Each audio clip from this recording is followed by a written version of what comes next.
Ayan mo na mga bestie ko. So, hindi muna tayo mag-voice over ngayon kasi tinatamad ako.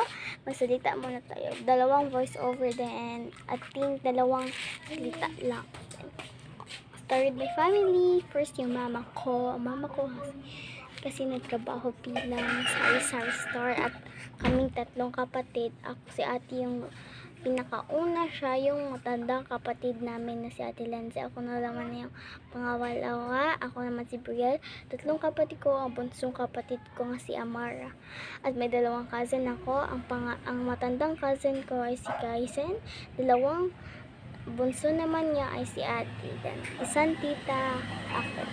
Si tita or Ate Gwen. At lola ko si Lola Naita. And then ang lolo ko ay si Lolo Tata. Then, walang tumong family with ko namin with 9 namin family.